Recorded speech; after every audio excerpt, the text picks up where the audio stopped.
देश के लिए तलवार से अपना सिर काटकर निशानी के तौर पर चुंडावत को भेज दिया था अंदर कंवर हाड़ी ने, और रतन सिंह चुंडावत ने युद्ध में विजय पाई। यह अद्वितीय बलिदान की गौरव गाथा जो बोध कराती है राष्ट्र निर्मित नहीं हुआ है। हाड़ी रानी अंदर कंवर ने मोहपाश में बंधे युद्ध जाते पति का मोह भंग करते हुए निशानी के तौर पर अपना ही सिर काटकर भेज दिया। पहले देश और कर्तव्य का अनूठा पाठ पढ़ाती उस वीरांगना की गाथा से न केवल सतप्रोत प्राणोत्सर्ग के आगे नतमस्तक अचंभित खड़ा दिखाई दे रहा है। जनकपुरी बिच सो गुणी नगर सलुम्बर बात, हाड़ी निज सिर तोड़ियो धनु तोड़ियो रघुनाथ।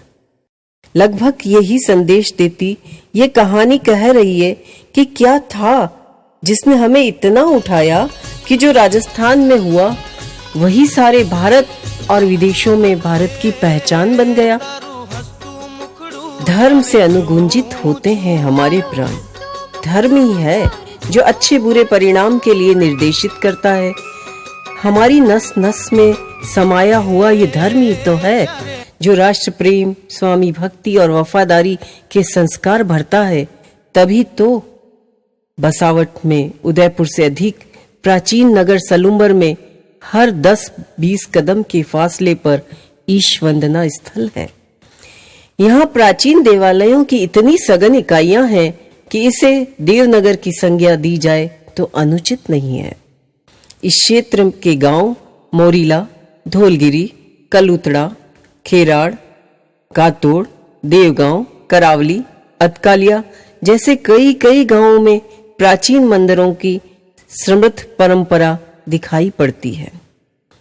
16वीं शताब्दी से लेकर 19वीं शताब्दी तक विष्णु, गणपति, शिव, दुर्गा, भैरव व जैन तीर्थंकरों देवी देवताओं के अनेकानेक ये प्राचीन देव स्थल भारतीय स्थापत्य कला के उत्तम उदाहरण है। वहीं चुंडावत शासन काल में निर्मित ये देवालय शासकों और प्रजा की प्रगाढ़ आध्यात्मिक निष्ठा के परिचायक हैं। इनका स्थापत्य एवं शिल्प मध्यकालीन प्रासाद स्थापत्य के सिद्धांतों और विशेषताओं की दृष्टि से अति विशिष्ट है।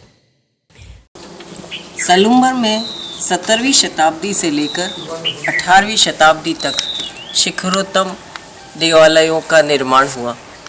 चारभुजा द्वारकाधीश, बद्रीनाथ नरसिंह इत्यादि विष्णु मंदिर हैं और बेगनाथ महादेव, कोठारिया महादेव, जागेश्वर महादेव शिव मंदिर है। शिखर युक्त मंदिरों में जैन तीर्थंकरों के मंदिर भी देखने योग्य हैं। इन सभी मंदिरों का निर्माण सुनिश्चित जगती और वेदी पर हुआ है।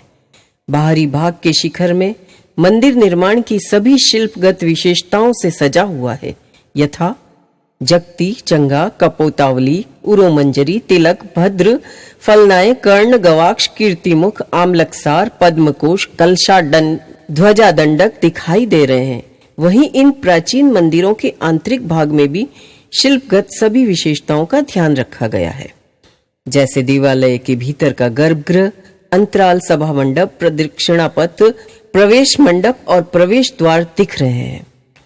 भारतीय स्थापत्य कला के अनुपम उदाहरण हैं द्वारकाधीश व चारभुजा मंदिर, जिसमें कोणात्मकता या तीक्ष्णता सर्वत्र दिखाई पड़ती है, जिसकी पुष्टि मकर प्रणाल की आंखें करती हैं। जगदीश मंदिर में शिव की चौमुखी लंबी दाढ़ी युक्त मूर्ति तांत्रिक मूर्ति लगती है। इन मंदिरों में लगी गरुड़ मूर्तियां बहुत प्राचीन है। बाण माता मंदिर में 2 मंजिला स्तंभ युक्त सभा मंडप कुंभलगढ़ स्थित यज्ञवेदी के समान है। जैन मंदिरों में कालाजी मंदिर का शिखर अलंकरण युक्त है। यहाँ के शुकनासा चारभुजा के शुकनासा जैसे विशिष्ट है। जैन मंदिरों में आदिनाथ, नेमिनाथ, पार्श्वनाथ, महावीर स्वामी के मंदिर प्राचीन काल से बने हुए हैं। सलुम्बर के नए व पुराने शहर में सुन्नी मुसलमानों की एक मस्जिद और जागेश्वर महादेव की पहाड़ी पर खांजी पीर की मजार है, जिसमें नाथुशाह नामक दरवेश की कब्र है। तालाब की पाल के नीचे सुन्नी मुसलमानों की ईदगाह है।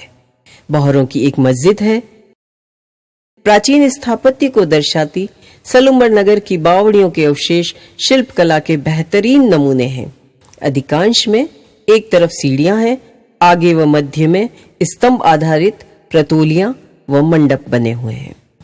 मंडप में देव प्रतिमाएं हैं, जिनमें गणपति, ब्रह्मा, लोकपाल, भैरव की मूर्तियां जड़ी हुई आज भी उस कालखंड के गौरवमयी दिनों की कहानी कह रही है।